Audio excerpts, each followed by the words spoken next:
So the Senate has finally suspended Senator Natasha Akpoti, and they claim that she breached the rules of the Senate and brought shame to the Senate of the Federal Republic of Nigeria. Now, well, breached the rule, she might have, or she did breach the rules,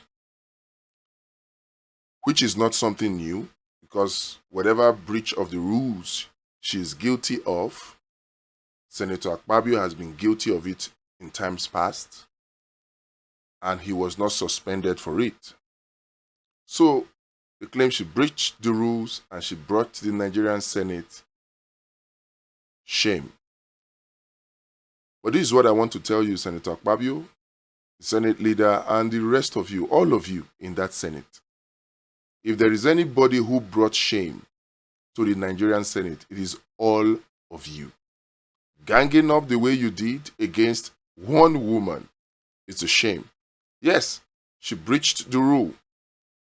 She was not even given the opportunity like Senator Oshiomhole requested. She was not even given the opportunity to say anything. Perhaps she would have apologized like Akpabio apologized. Perhaps she would have apologized. But she was not given that chance to apologize because all of you had ganged up against her. Not necessarily because she breached the rule with regards to that seat change thing, but for some other reasons. And you just wanted to just bring a sledgehammer to kill a mosquito. You want to bring a machine gun to a broom fight. You have had your way, but know this. You cannot hide behind the rules to say Senator Natasha Akpoti Uduaghan brought shame to the Nigerian Senate. If anybody did, it is the rest of you. Particularly the opposition that shamelessly were silent. In fact, particularly for somebody like Senator Ireti Kingibe that actually signed the suspension of Senator Natasha Akpoti, and she's the chair of the Women's Committee. If anything, the Women's Committee, the Committee on Women Affairs, should have defended the woman, just like Senator Ahmed Lawan, who was the Senate leader in Saraki's Senate, stood up to defend Senator Akpabio at the time. That's what should have happened. But no, she didn't do that. All of you ganged up against Senator Natasha. It's okay. You have suspended her for 6 months without giving her the time or the opportunity to cease and apologize. I would say this. 6 months, she'll sit it out. I don't know if she's going to, you guys are going to do the things that you do. I hope she doesn't cower. Sit and wait out your 6 months. We, the people of Nigeria, are seeing what is going on. We know you are a first-time senator. This is your first time in the Senate. And you have done so much within your short time in the Senate. We can see, Senator Natasha. If you do choose to wait out the 6 months, fine. If not, you do your reconciliatory meeting, is also fine. But this is one thing that I want you to take out of this. Like the leader of the Senate said, take your time to study the rules. Study the rules. Because these senators, they know the system.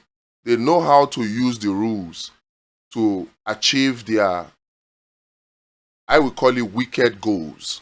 They know how to use the rules. So you also need to know how to use the rules to achieve your own good goals. They are hiding behind you breaking the rules now, even though we know it is beyond that. The reason they are suspending you, Senator Natasha, is not because you breached the rules. And Nigerians must know this. The reason Senator Natasha Akpoti Uduaghan was suspended, or is suspended now, is not because she breached the rules. That's not why all of them are ganging up against her. It is because of what Obasanjo said. It is because, indeed, two things, two offenses that Natasha is guilty of. Senator Natasha is one senator that within a short time, she has done so much project to bring the dividends of democracy to her constituents. She has done so much. And in doing so much, she has exposed other senators who have done nothing. And this does not sit down well with them. That's one offense. Offense number two, she exposed the corruption in the Nigerian Senate and by extension, the Nigeria's National Assembly. She exposed it, how committee chairmen and senators help themselves with public funds. She exposed it. This is the second offense. And then the third one is, you can throw that in and say, okay, her allegations against the Senate president. But principally, her two major offenses are she has overperformed, exposing the underperformance of other senators, and two, she exposed the corruption in the National Assembly. And this is something that somebody like Obasanjo has actually said before. It is not new. They find a way to force you, to co-opt you by stuffing your mouth with all manner of rottenness so that everybody is covering the corruption in the National Assembly. And Senator Natasha Akpoti will not have it. So, my advice to you, Senator Natasha Akpoti, is simple. They have done what is within their power to do. They have hidden behind the rules. So, going forward, you study the rules and know how to use the rules to your advantage. Know how to use the rules to your advantage. But there is a lesson that we as Nigerians must learn. The National Assembly, according to the description of former President Olusegun Obasanjo, is a den of armed robbers and a gang of thieves, or how did he describe it? They co-opt you. That's what they are. In fact, I can say that the National Assembly is the kitchen of corruption. It is the kitchen. It may not be the cook. It may not be the cook, but the National Assembly is the kitchen of corruption.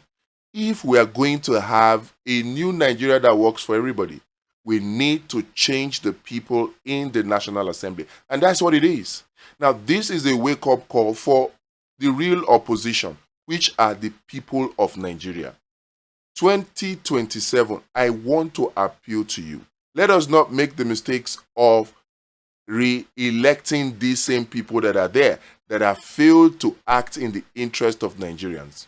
They are always very, very quick. This 10th Senate, very, very quick to take action when it concerns themselves.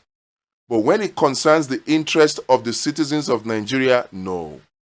Very quick to take action when it concerns the president or the executives. But when it comes to the interest of what will make lives better for the Nigerian people, they are slow. Look at how quickly they took this decision. Meanwhile, the whole issue of Ajaokuta steel is there. Something that I thought that the Senator Natasha had given up on. Because if you recall, one of the things that brought Senator Natasha Akpoti to the limelight was a fight for the revival of her Ajaokuta steel. And in fact, on this one, I have to apologize to her personally, because I thought that she had gone silent on this issue since becoming a senator. The day she was announced that the Court of Appeal had declared her winner, I was happy for her, because I thought that she would use this opportunity to bring up this whole matter and revive Ajaokuta steel so that Nigeria can have an active steel sector. But for almost 2 years now, 1.5 years or thereabout, we didn't see anything from her. So I assumed that she had fallen victim for what Obasanjo described the National Assembly as. Not knowing that she kept bringing up this issue about Ajaokuta, she kept bringing motion about Ajaokuta, and the Senate leadership kept suppressing and stopping her.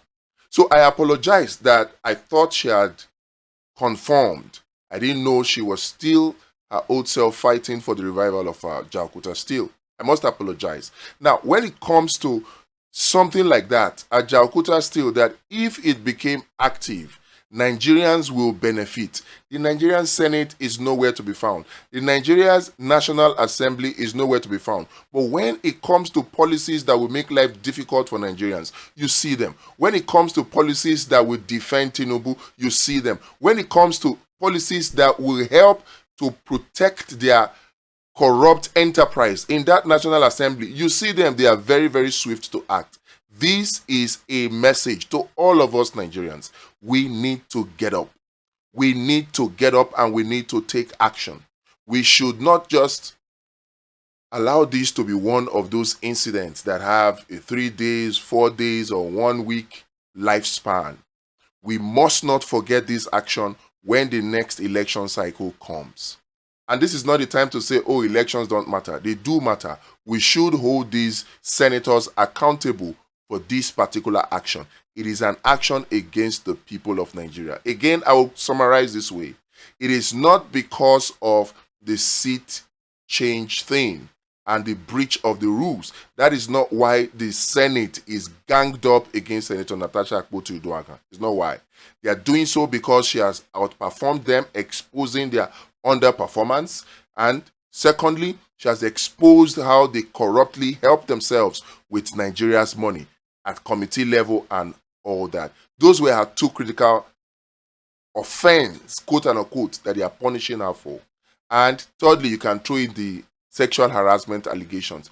If we allow this kind of gagging, this kind of gang up to go on against Nigerians, against a senator like Senator Natasha, what will happen is that no senator or nobody that is elected to the National Assembly will speak for the people. That is why Nigeria must resist it. Nigeria must resist it. We must hold these people accountable.